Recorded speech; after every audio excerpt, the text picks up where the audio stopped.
interestingly, all of those three stories, the seven sleepers of Ephesus, the story of James the Lesser, and of Moses, those are all antecedent to the Quran anyways.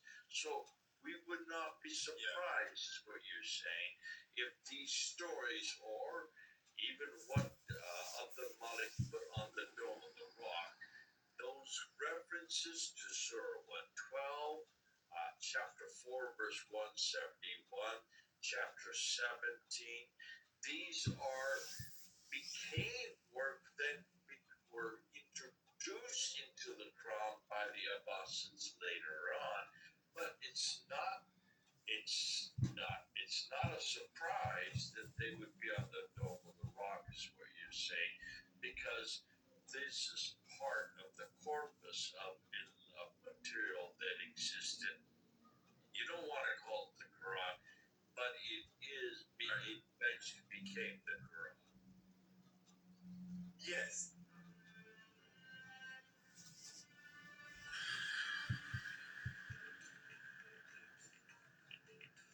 Welcome to Events in History, where we explore the origins, teachings, and historical development of Islam with a fact-based, analytical approach. What if the book the world calls the Quran wasn't originally the Quran at all? What if what we read today is the end of a long editorial process rather than the beginning of a divine one? In this episode, we step into rarely explored territory that challenges both assumptions and labels. Joined by Joe, a Jewish researcher from Red Judaism, Dr. J. Smith peels back layers that most discussions never reach, asking a dangerous but necessary question. Where did these texts really come from? Instead of starting with later Islamic tradition, this conversation goes further back, before Abbasid theology, before standardized recitations, and before the book had a fixed name. Joe introduces the idea of Umayyad-era texts, written in what he argues is not classical Arabic, but a Judeo-Arabic dialect, shaped by Jewish and Aramaic thought. Manuscripts, inscriptions, language patterns, and historical timing all come under the microscope. This isn't polemics, it's forensic history. And once you see the evidence, you'll never read the Quran the same way again. Let's watch the video. Well, we're back again, but hold on a minute. I'm back with what looks like a new face. And most of you will probably not recognize that red-looking face with the green eye. That is Joe from Red Judaism, and you will see in the description box below his URL that you can go right to his YouTube channel. Joe is a friend, Jewish friend who has been on board with us here at Fander Films before. I think the last time Joe came on was back in July of 2021, when he came and did a terrific unpacking of not only looking at the origins of Islam, but also looking at the Jewish influence in those origins. And he's come back to same type of theme, but more specifically, he's going to be looking at what became the Quran, not what is the Quran or what we see in our hands today. And we're going to be doing a series of episodes looking at the Umayyad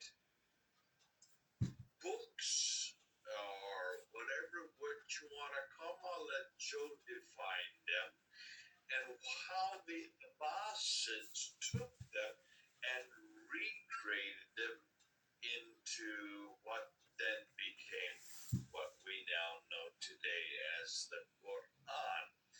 Joe, are you there? I can see your face, but is your voice there? Shalom, Jay. Yes, I'm here. Thank you for having me back again. So he's right over here on my right. You can't see it. That is, yes. So I'm looking to the left. Waving at me right now.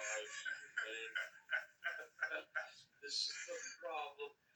You may ask, why does Joe not show his face? There's lots of people who are doing this kind of work who do not show their face just because of the repercussions that could happen, the security reasons. And so for that reason, he is, I'm not even going to tell you where he lives. I'm not permitted to do that.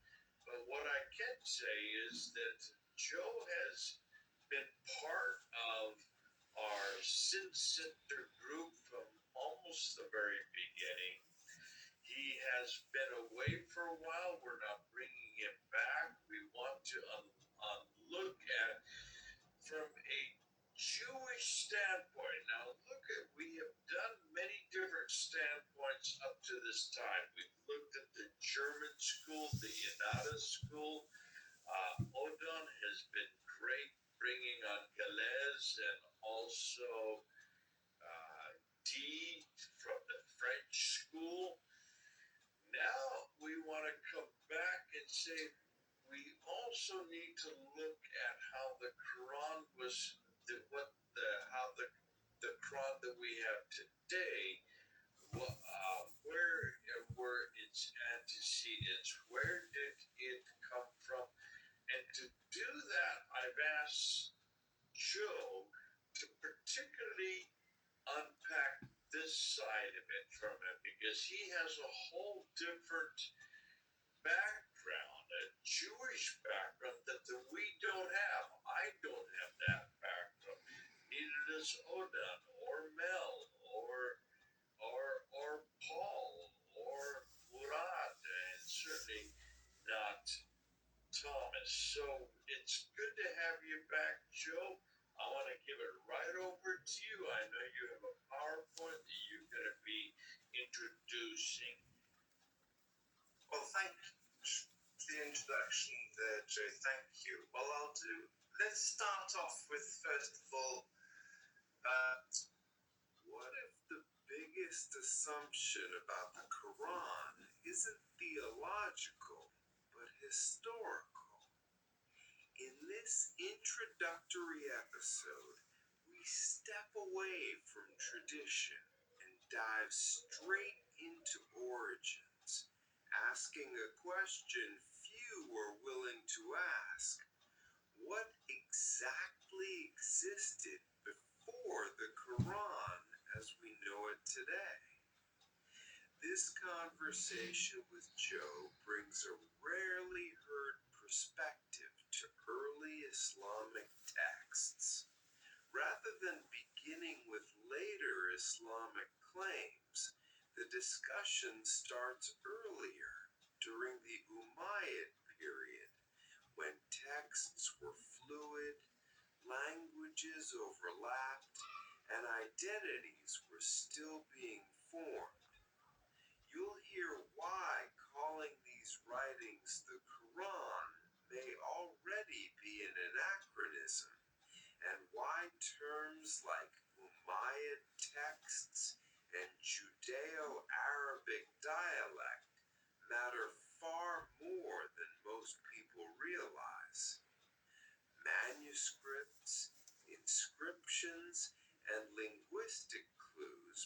to tell a very different story, one that intersects Judaism, Christianity, and emerging Arab rule.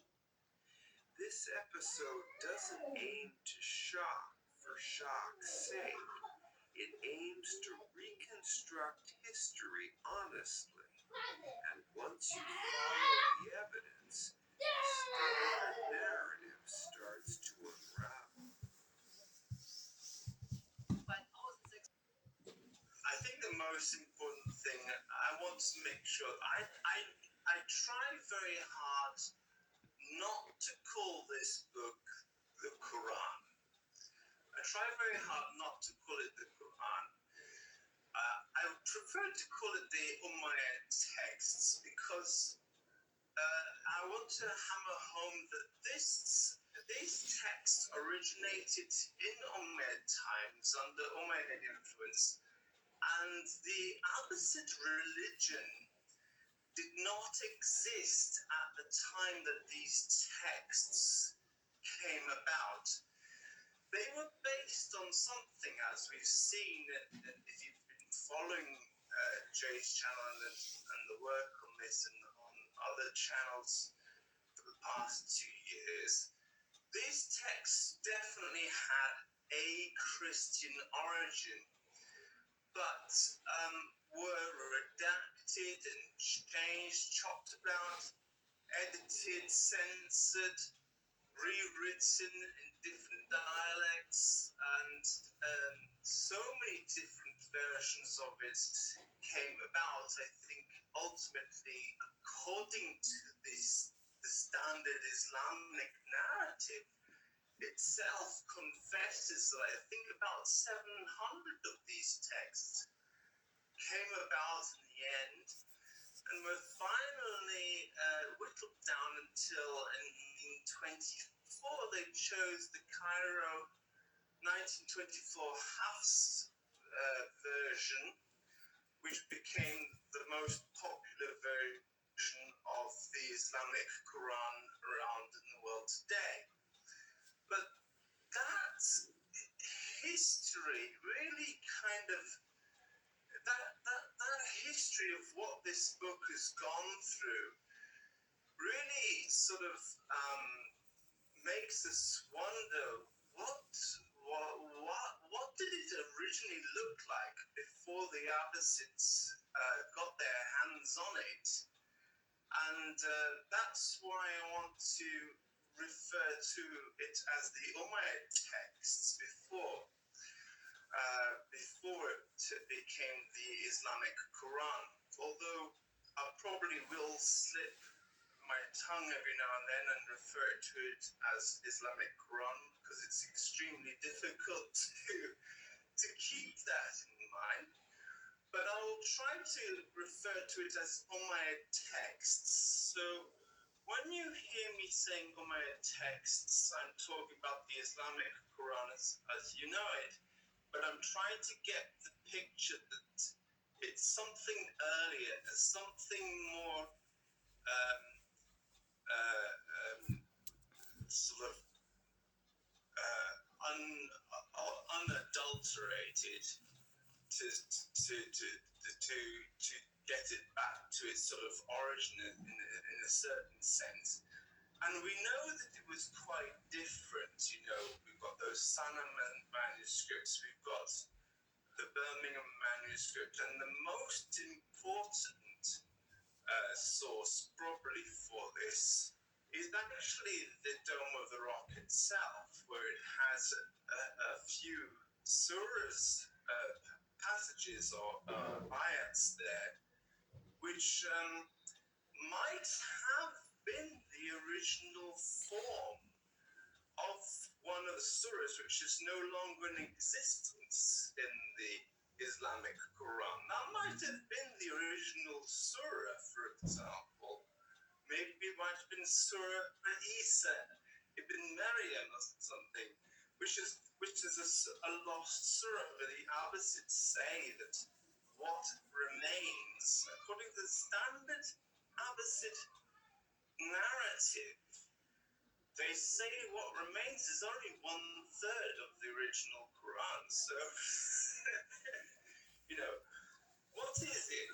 So let's get back to Joe, just on this point, you did mention the Birmingham folios. Those are the two folios that became publicly given out to the public in 2015 from Birmingham University that really are only 2 pages front and back of Surah 18. What now today is 33 verses out of 300 verses from Surah 18, 19, and 20. So even that is pulling out parts of, and all of them are antecedent to Islam. So these would be borrowing. So you're saying that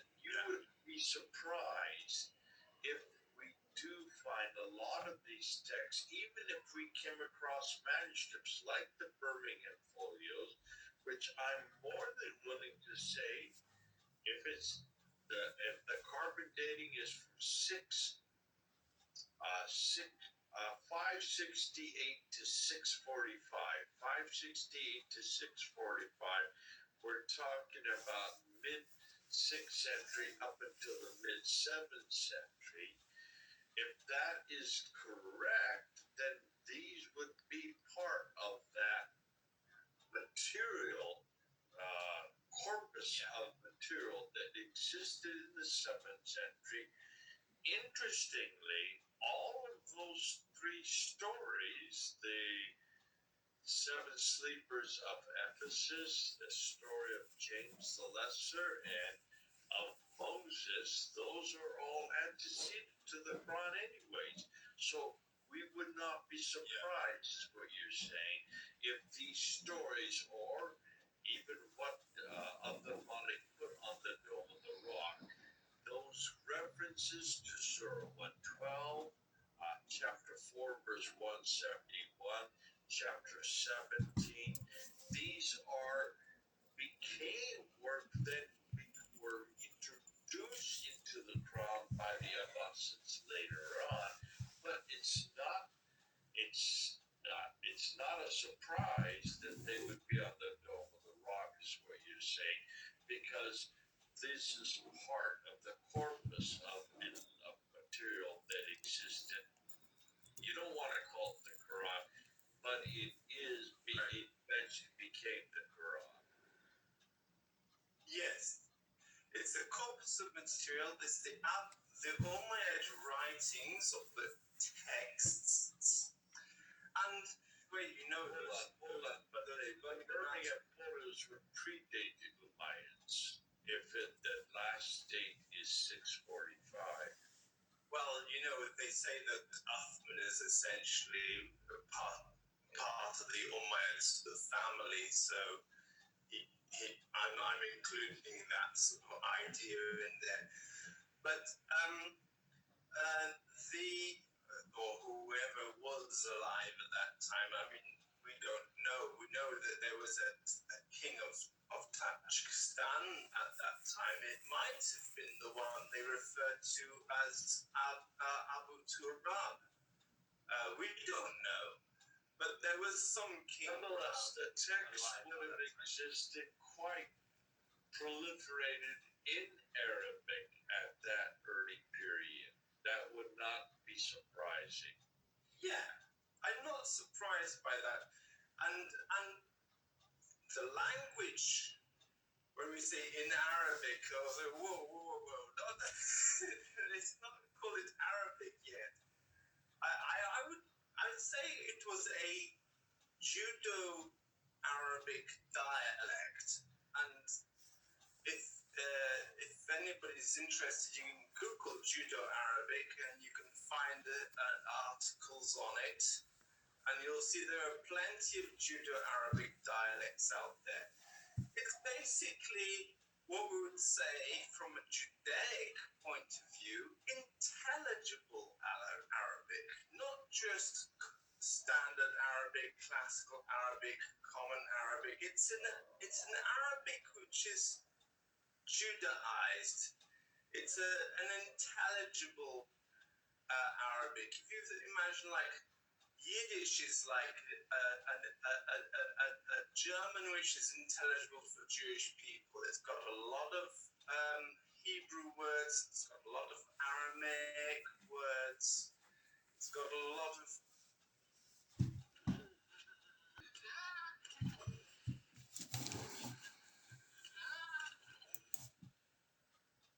intelligible Arabic. If you imagine, like, Yiddish is like a German which is intelligible for Jewish people. It's got a lot of Hebrew words. It's got a lot of Aramaic words. It's got a lot of figures of speech and colloquialisms which are specific for the Jewish people. The same, they have a language called Ladino, which is the Sephardic language of Spanish-speaking Jews or Mediterranean Jews. Is basically based on Latin. And again, it's got a lot of Judaisms. It's got a lot of Aramaic, Hebrew, and other sort of terms in there. Even Koine Greek, which the New Testament is written in, the New Testament writings, this language is actually the Romanian language. We call it Yavanit. It's actually a Judo-Greek. It's not classical Greek. And it's still the language of the Romanian Jews until today. And it's the language which, for my own minhag is actually a branch of the Romanian minhag. So it's a Judo-Greek, and it's a thing which is very close to my heart. I get very upset when people talk about Romanian Jews as being Hellenized Jews or Hellenists, because actually the Romanians are the continuation of the Maccabees, and we're specifically fighting against the Hellenized Jews who are more secular. But anyway, the point is there were these Judaized languages, and the Arabic of the Quran is not classical Arabic. It's not an Arabic dialect, we know. It should be understood as Judo-Arabic. Even if it looks like Arabic, it should still be understood as Judo-Arabic. A lot of those words are Aramaic. A lot of them are Hebrew, actually, written in Arabic letters, but it's actually Hebrew. A lot of those phrases can only be understood from point of view of Judaism. This is my point of view. This is my presentation to you. Red Julian, Joe, excuse me, Joe. Yeah.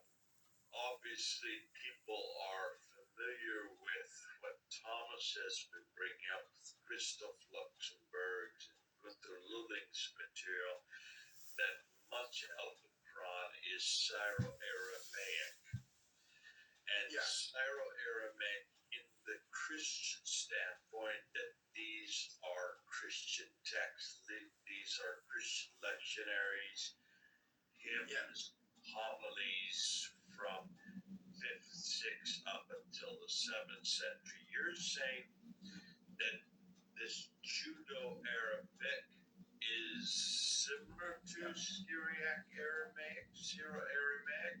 Is it much on the same category? I'm talking about what we end up with, say, looking at the Birmingham texts, the Birmingham manuscripts themselves.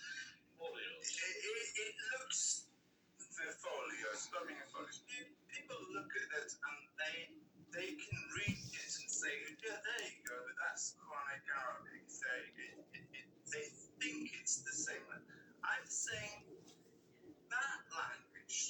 language of the Birmingham Folios, that is clearly it's not Syro-Arabic.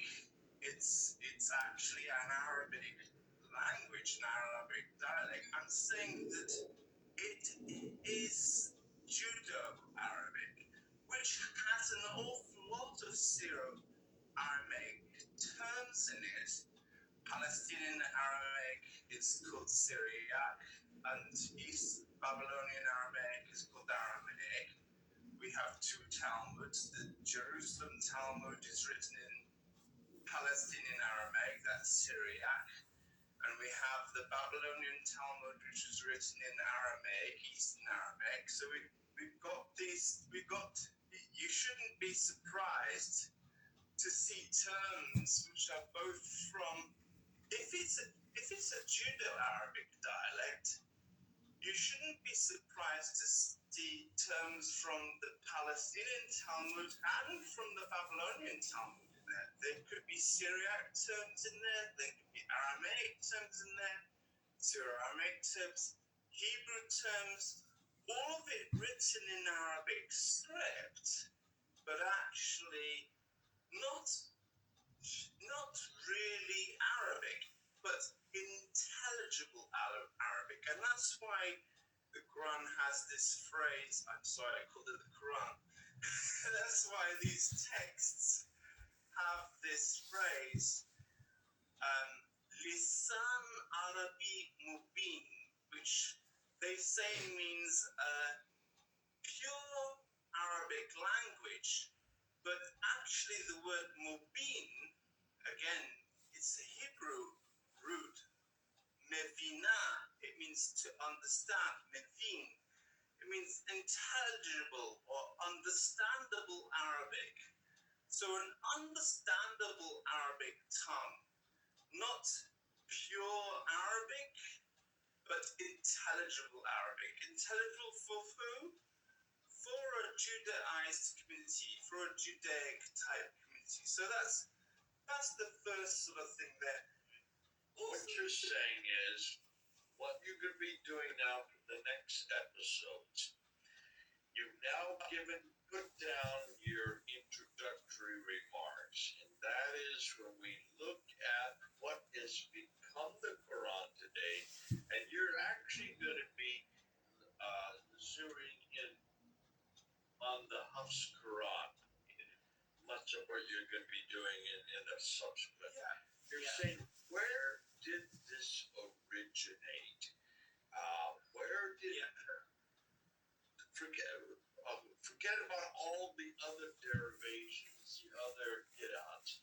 Let's just talk about the one that we have in our hand today. You want to go back and you want to see where this is the Abbasid Quran. Let's call it for that for now.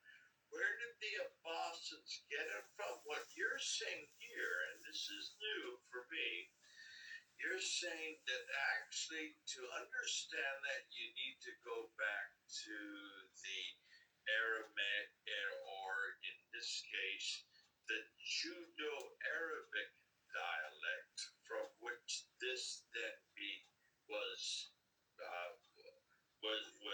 lifted. That was lifted out and made into this book today. And this was probably created 8th, 9th, 10th century, much later. Much later. So you're saying there is a Judo-Arabic dialect that existed in the 7th century, which the Umayyads incorporated into their book, and you're going to explain what their book is in the next episode. We're going to go into that. Yeah. In the next episode, you're going to now say, what is that ayat text? And then later, you're going to say, well, what did the Abbasids do with that text? Exciting stuff, and a lot of stuff to get into. And that's why, hold on, Joe's got an awful lot of material that he wants to unpack. Stay with Joe is saying, you may not like the fact that he's brought in another category of Arabic, in this case, Judo-Arabic dialect, that he's now going to give us we all need to know what's happening back there, and this is another window into that period. Listen, comment at the bottom, get back. Joe will be looking at the comments. He will certainly try to respond to them as best he can. And maybe if we get some good feedback, some good pushback, that we'll need to come back and do some Q&As together. But do interject and also discuss and debate. This is Jay and Joe. If there's one thing this episode makes unmistakably clear, it's that the origins of the Quran are far more complex and far less settled than most people have been led to believe. What you've just heard isn't speculation pulled from thin air, but a challenge rooted in language, manuscripts, and history that refuses to fit neatly into the standard narrative. By stepping back before Abbasid theology and examining the Umayyad era texts on their own terms, cracks begin to appear in the story of a single pristine revelation. Joe's insistence on taking language seriously, especially the role of Judeo-Arabic, Aramaic, and Hebrew frameworks, forces us to ask whether later interpretations were imposed onto earlier material. And once you ask that question, everything changes. Suddenly,